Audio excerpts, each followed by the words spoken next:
Nike's magical shoes. They have been setting records all across the track and field world, starting with the long distance runs from your marathon and then gradually working their way down. And now Nike has released a brand new sprint spike just ahead of the Tokyo Olympics. And I am lucky enough to have gotten my hands on a pair of them, as well as another set of Nike spikes. And I'll be comparing them to some of these older spikes that I've had. On top of all that, I have been lucky enough to have been selected to run in the 100-meter dash at the Tokyo Olympics. Long backstory there, which we won't get into in this episode. Right now, we are focused on the first impressions of these new Nike spikes, and eventually I'll be choosing which pair to run in at the Summer Games at the Tokyo Olympics. So, to start with, what do we have? First of all, I should say thank you to Nike.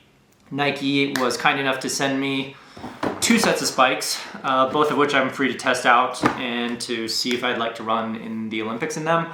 So I am an unsponsored athlete, and anyone who has watched this channel before knows I'm not a 100-meter sprinter.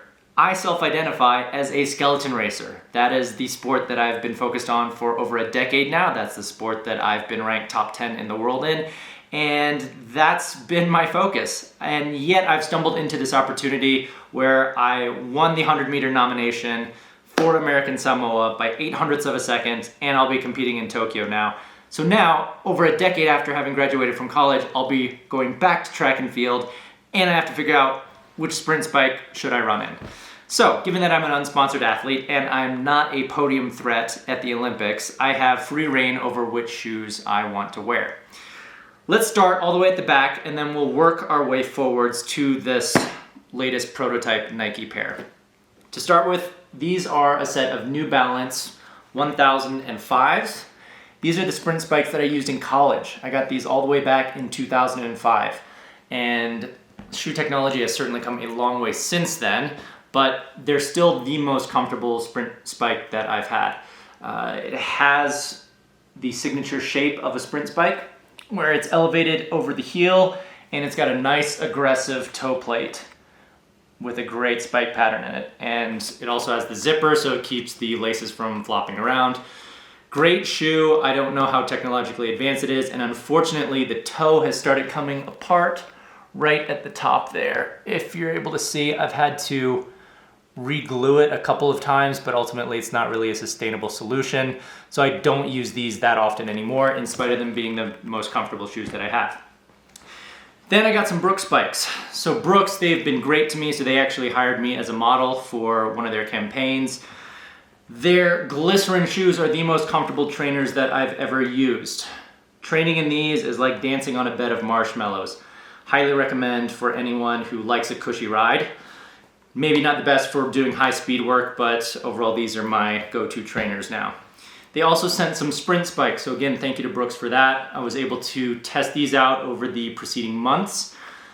Unfortunately, I was in the middle of a race and the spike plate actually came off of this one. I think we're seeing a pattern now, and that I'm blowing through these spike plates and through these sprint spikes, and it's not something that you want to have happen, is to have the spike plate fall off in the middle of a 100-meter race. So, these are my old triple jump spikes. These are the only set of Nikes that I still have. And these have held up like champs. These are triple jump spikes all the way back from 2007. And they are very robust, very well made, and so I still train in these on occasion. But, to the main show. We have 2 sets of Nike sprint spikes. This set here, these are the Zoom Superfly Elite 2s. Starting with these should be a familiar design to a lot of people who are in the track and field world. I don't believe they're a new set.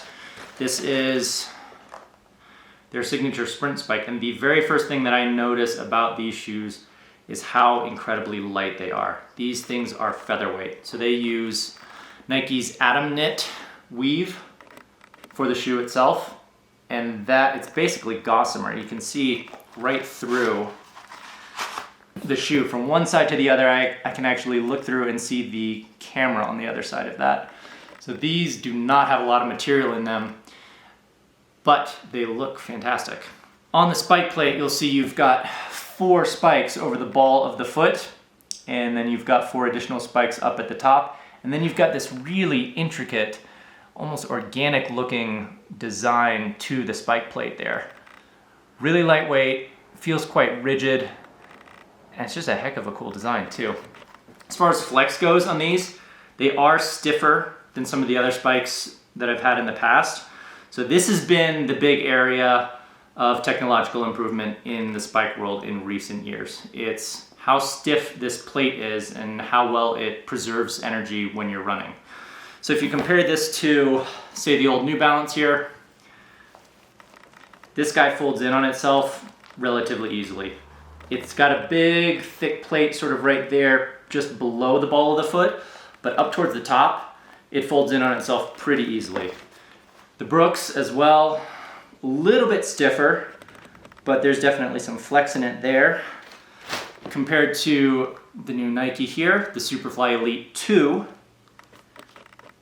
I'd say it's marginally stiffer than the Brooks. No, more than marginally. It is noticeably stiffer than the Brooks Sprint Spike. So these I will be testing out on the track in the future. I'd like to see how they fit. I actually did use some Nike Sprint Spikes back in college, and they didn't fit my foot very well, unfortunately. So we'll have to see how they feel when I get them out on the track. On to the main show though. These are the Air Zoom Maxfly Protos. And these guys right here are supposed to be the next level of sprint spike. Originally, Nike was going to come out with the Viperflies. Those had a bunch of protests because of the shape and a bunch of irregularities, and people said, no, you can't run in them, or they might break Usain Bolt's record. This is what Nike came out with in response. The design is slightly different, but it does have that signature super stiff carbon fiber spike plate in it. And early results from some of the people who've been running in them suggest that they're pretty darn fast. Anyway, first thing that we notice is that the box is white. Nike has been famous for their orange boxes. This is a white box with a little orange stripe just below the swoosh, and it looks pretty fly. I like that. As we open it up, what do we see? We've got a quote here. A shoe must be 3 things. It must be light, comfortable, and it's got to go the distance. Bill Bowerman. That's a nice little touch by Nike on there. And I can't stress that enough, that yes, a spike does have to go the distance. It can't fall apart in a 100-meter race. So what do we have here? A little bit of wrapping. We have a very nice drawstring bag from Nike. This one's actually the backpack style. Most of the Nike Sprint spikes, and their spikes in general, they come in one of these drawstring bags just with the one end. This actually has the backpack design, so that is a nice little difference. We have a bag of spikes and the spike key. And then we have the spikes themselves. And wow, these guys are also surprisingly light, even though they seem much more substantial. The first thing that I notice on this is actually the heel. So if we take a close-up look at this shoe here, what can we see?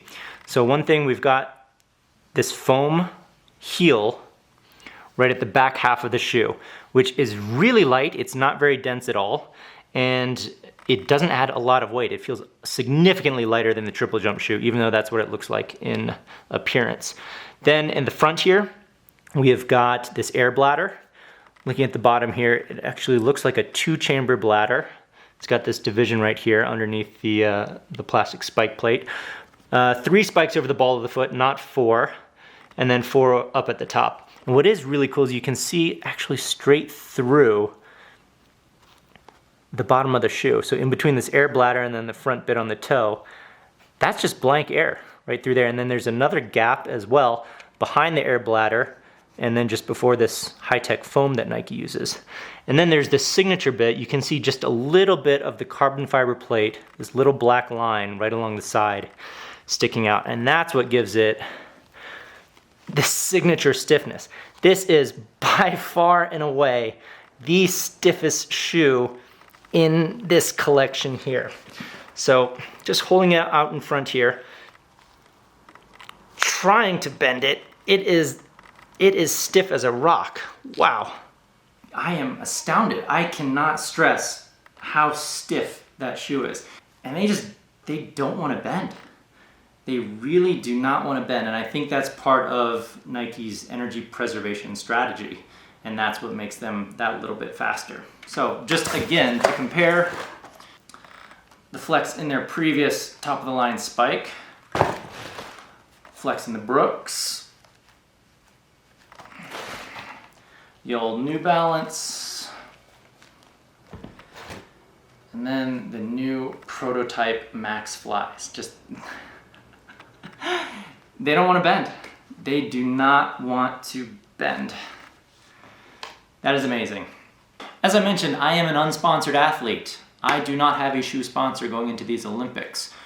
My sponsors are you. So if you found this educational, if you found this entertaining, please feel free to make a donation, support the channel, and support the Olympic endeavors.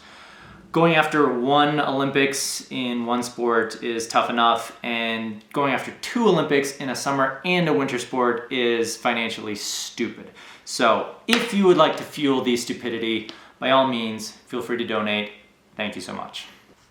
Anyway, stay tuned for more info. This is just the first impression. I will take them out on the track and I will test them. I will see how comfortable they are, and ultimately, I want to see, are they faster, and if so, how much? Stay tuned.